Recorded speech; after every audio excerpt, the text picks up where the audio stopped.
warahmatullahi wabarakatuh. Saya Siti Al-Awaliyatin. Saya adalah mahasiswa PPG UIN Bukit Tinggi tahap 2, Mapel Fikih 3. Di sini saya akan mempresentasikan hasil belajar kami dengan tema mandi wajib. Subtema syarat dan rukun mandi wajib. Wassalamualaikum warahmatullahi wabarakatuh. Salaman. Assalamualaikum warahmatullahi wabarakatuh. Apa kabar hari ini? Alhamdulillah, luar biasa. Allahu Akbar. Yes. Sebelum kita berdoa, tolong yang kerudungnya masih belum betul dibetulkan, pecinya yang masih mecek, kancing bajunya yang masih kebuka bisa dikancingkan. Sebelum pelajaran dimulai, marilah kita berdoa terlebih dahulu yang akan dipimpin oleh Mas Dewa. Mas Dewa bisa menyiapkan?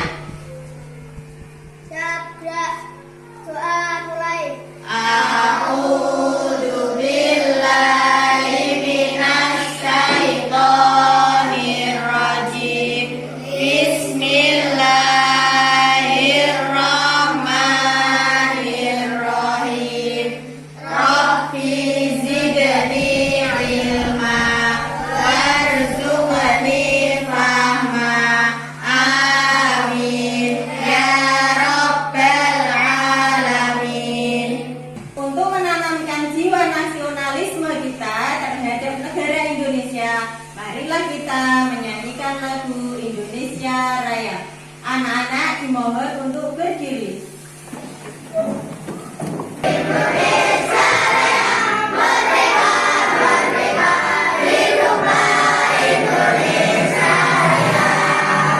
Masih dilanjutkan, yaitu absensi siswa. Nanti yang dipanggil anak-anak bisa angkat tangan. Dewa Putra Aji Kusuma. Ya. Mbak Giska Afrilia. Mas Lukman Hakim. Apakah ada yang tidak masuk hari ini? Tidak. Alhamdulillah semuanya masuk. Baik. Sekarang Bu Al mau bertanya, kemarin pelajarannya tentang apa ya? Haid dan ihtilam. Haid dan ihtilam. Apakah ada yang masih ingat apa yang dinamakan dengan haid itu? Saya, Bu. Iya, Mbak Giska, apa yang dinamakan haid? Ada yang keluar melalui rahim perempuan setelah usia 9 tahun. Iya, luar biasa. Kasih Allah untuk Mbak Giska. Untuk materi hari ini kita akan membahas tentang mandi wajib dengan subtema syarat dan rukun mandi wajib. Baik, Bu Al mau bertanya, manfaat mempelajari mandi wajib ini apa? Ada yang tahu? Iya, Mbak Azza. Agar ibadah kita diterima oleh Agar ibadah kita diterima oleh Allah. Allah. Tepuk tangan untuk Mbak Azza. Sekarang kita akan memasuki materi pembelajaran. Namun sebelum masuk pelajaran, Bu Al akan membacakan langkah-langkah pembelajaran terlebih dahulu. Langkah-langkah pembelajaran yang pertama yaitu pretest. Pretest ini untuk menguji kemampuan anak-anak apakah tadi malam belajar atau tidak. Yang kedua adalah pendalaman materi. Pendalaman materi ini nanti anak-anak bisa menyaksikan ke layar mengenai materi melalui PowerPoint dan video pembelajaran.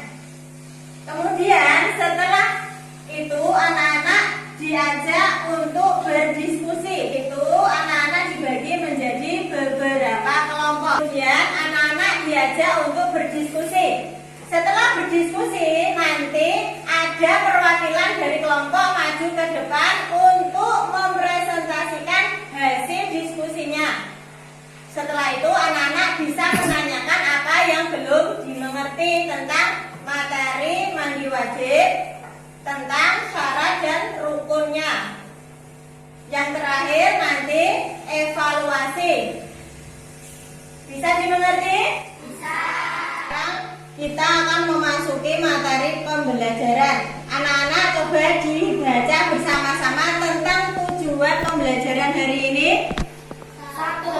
Dengan menyimak penjelasan guru dan menerima video peserta didik dapat mendeskripsikan keempat mandi wajib setelah lingkungan menjadi masa bagi laki-laki sesuai syarat dan rukun dengan benar. 3. Dengan menyimak penjelasan guru dan menerima video peserta didik dapat merumuskan tema tata cara mandi wajib yang sah dan benar. Sekarang kita akan mengadakan pretest terlebih dahulu. Coba dilihat di layar. Di sini ada gambar. Kira-kira anak ini sedang apa? Siapa yang tahu? Sedang berak. Berak ini termasuk apa? Hadas kecil. Termasuk hadas kecil. Pintar. Gambar yang kedua. Gambar apa ini? Gambar orang yang sedang melahirkan. Orang yang sedang melahirkan termasuk Hadas besar. hadas besar. Di rumah belajar? Luar biasa. Sekarang memasuki materi. Kita akan membahas tentang hadas. Hadas adalah keadaan tidak suci pada diri seseorang muslim yang menyebabkan ia tidak boleh sholat, tawaf, dan lain sebagainya. Berarti ketika orang yang sedang hadas tidak boleh sholat. Kenapa? Karena syaratnya sholat itu harus suci. Suci dari apa tadi? Suci dari hadas. Pintar. Kemudian hadas dibagi menjadi dua. Yang pertama adalah hadas besar. Yang kedua hadas kecil. Coba hadas besar itu apa? Hadas yang dapat diselesaikan dengan mandi wajib. Ya, berarti hadas besar ini disucikan dengan mandi wajib terlebih dahulu. Kalau hadas kecil disucikan dengan cara berwudu. Dan sekarang Bu Al akan memutarkan video. Anak-anak nanti menyimak dengan baik-baik, diperhatikan. Bisa? Bisa. Tepuk gembira. Yes. Wow. Dan sekarang anak-anak bisa menyaksikan ke layar. Di sini Bu Al akan memutarkan video. Disimak dengan baik-baik ya. Sekarang kita akan membahas tentang pengertian hadas. Hadas adalah keadaan tidak suci pada diri seseorang muslim yang menyebabkan ia tidak boleh sholat, tawaf, dan lain sebagainya. Berarti orang kalau sedang hadas tidak boleh sholat karena dia tidak suci. Sedangkan syaratnya sholat adalah harus suci dari hadas besar maupun hadas kecil. Hadas dibagi menjadi dua. Yang pertama adalah hadas besar. Yang kedua adalah hadas kecil. Hadas besar adalah hadas yang disucikan dengan cara mandi wajib. Kalau hadas kecil disucikan dengan cara wudu atau tayamum. Yang termasuk hadas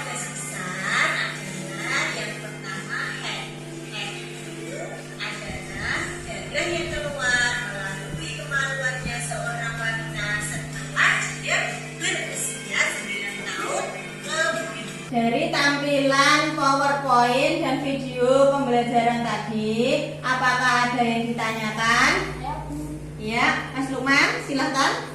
Bagaimana hukumnya orang yang berhadas besar mengerjakan sholat? Bagaimana hukumnya orang yang berhadas besar mengerjakan sholat? Ada yang bisa membantu menjawab? Saya Bu.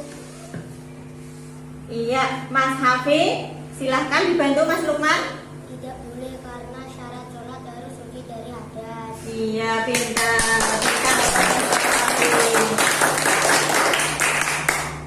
Apakah ada yang bertanya lagi? Saya Bu. Ya, Mbak Ainun. Apa contoh dari hadas besar? Apa contoh dari hadas besar? Apakah ada temannya yang bisa membantu menjawab? Saya Bu. Contoh hadas besar adalah 1 haid, 2 ihtilam, 3 melahirkan, dan 4 nifas. Iya, luar biasa. Berikan tepuk tangan untuk semuanya. Sudah menjadi anak-anak yang hebat. Baik, untuk tahap selanjutnya kita akan diskusi. Coba diperhatikan. Nanti Bu Al akan membagikan LKPD ini kepada anak-anak. Tiap kelompok nanti mendiskusikan dari hasil yang ada di lembar ini. Bisa? Bisa. Coba dengarkan, Bu Al akan membagi anak-anak menjadi beberapa kelompok. Nomor 1, kelompok 1. Kelompok 1, Mbak Giska, Mbak Azza, Mas Hafi, dan Mas Dewa. Kelompok 2, Mas Habib, Mas Lukman, Mbak Alia, dan Mbak Putri. Ya, bisa berkumpul sesuai dengan kelompoknya masing-masing. Sudah siap untuk berdiskusi? Baik, ini LKPD-nya dibagi ya.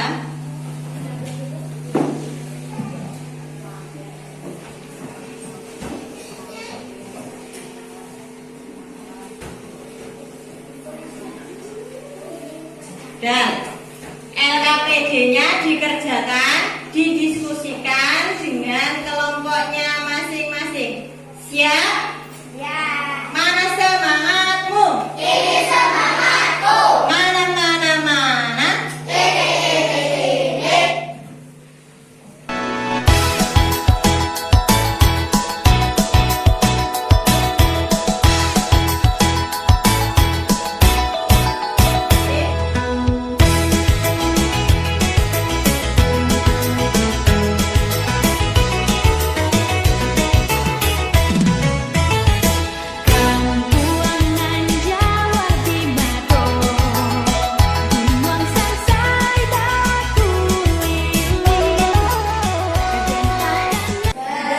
Ada yang sudah siap untuk mempresentasikan dari hasil diskusi? Coba angkat tangan. Saya Bu. Oh ya, Mbak Dewi dulu, silakan maju.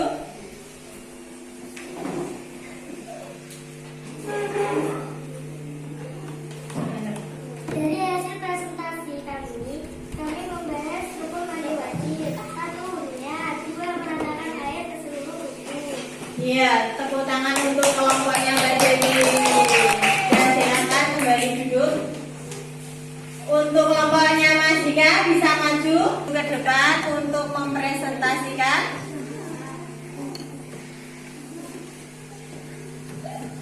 Dari hasil presentasi kami, pengertian hadas yaitu apabila diri seorang muslim terkena hadas, begitu pula yang tidak diperbolehkan, contohnya sholat, tawaf, dan sebagainya. Iya, luar biasa. Berikan tepuk tangan untuk kelompok berikutnya, kelompok 3, silakan maju. Dari hasil presentasi kami membahas contoh hadas besar dan hadas kecil. 1, hadas besar contohnya haid, nifas, dan wiladah. 2, hadas kecil contohnya kencing, berak, dan kebun. Iya, tepuk tangan untuk kelompok 3.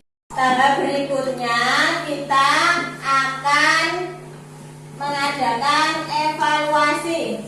Evaluasi ini nanti anak-anak mengerjakan tugas, dikerjakan sendiri-sendiri ya. Tidak boleh mencontek. Bisa? Bisa. Siap? Siap. Ya.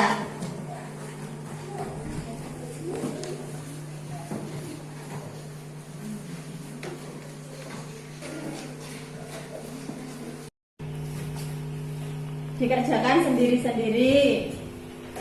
Gak usah buka buku atau tanya temannya.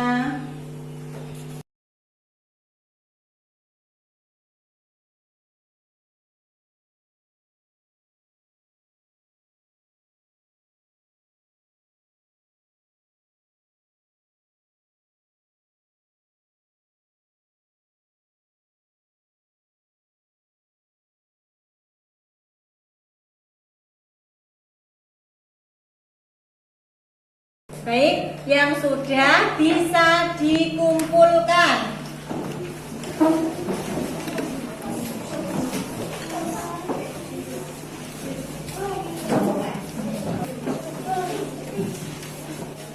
Tujuan dari pelajaran hari ini adalah hadas adalah keadaan tidak suci pada diri seorang muslim. Berarti syaratnya ibadah itu haruslah suci terlebih dahulu. Kalau tidak suci maka sholatnya tidak sah.